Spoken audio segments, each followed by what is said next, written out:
أتاني صاحبي يوما يجر الهم كالأثقال وفي عينيه كم يبدو من الكدر العظيم جال هممت مخففا عنه ألا يا صاحي هيا মানে একটা নতুন বছর আসা মানে কিন্তু আমাদের আয়ু কমে যাওয়া।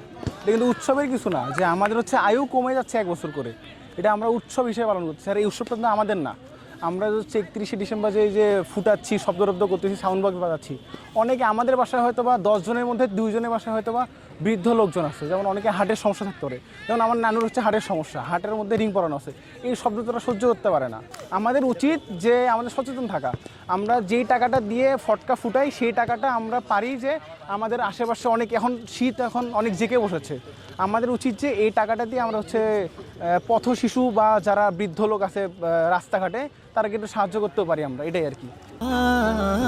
أحدثك لكي يسلو فؤاد للأسى قد مات فيمم قلبه نحوي يريد إجابة لسؤال متى تصفو لي الدنيا متى تنزل।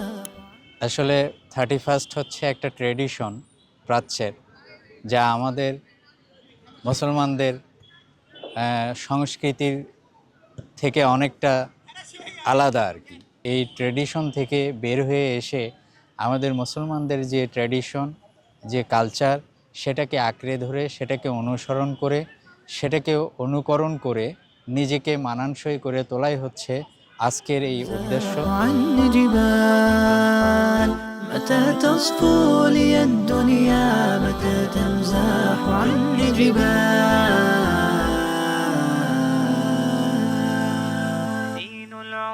سنين العمر كم تحلو بطيب القول والأفعال وتزهو فيهما الدنيا وكل الكرب فيها زال। 31st নাইট মানেই হলো সারা পৃথিবীর মধ্যে সারা বছরের এই 363 দিনের মধ্যে সবচেয়ে বেশি যে দিনটি ধর্ষিত হয়, যে দিনটি সবচেয়ে বেশি মানুষ অ্যাক্সিডেন্ট হয়, যে দিনটি সবচেয়ে বেশি মানুষ নেশা মদ পান করে থাকে, সেই দিনটি হলো 31st নাইট। বড় দুঃখের পরিহাস হইল যে এই সচেতন বাঙালি মুসলিম জাতি বারবার হোঁচট খেয়ে এই ইহুদিদের চক্রান্তে পড়ে এই দিনকে উদযাপন করতে গিয়ে তারা নিজেদের ঈমান, আমল, ইজ্জত, আবরু সব কিছু ধ্বংস করে দিচ্ছে। এজন্য জোরালোভাবে সারা বিশ্বের মুসলিম তৌহিদি জনতা থেকে নিয়ে সমস্ত মুসলিম জনগণকে এবং সারা বিশ্বের মানব কুলকে বিশেষভাবে অনুরোধ থাকবে, এই 31st নাইট এটার সঙ্গে মুসলমানের তিল পরিমাণ কোনো সম্পর্ক নাই। এটা সম্পূর্ণ খ্রিস্টানদের তাদের ব্যক্তিগত একটি স্বতন্ত্র ইবাদতের একটা দিন হিসেবে তারা সিলেক্ট করেছিল, যার সাথে মুসলমানের কোনো সম্পর্ক নাই।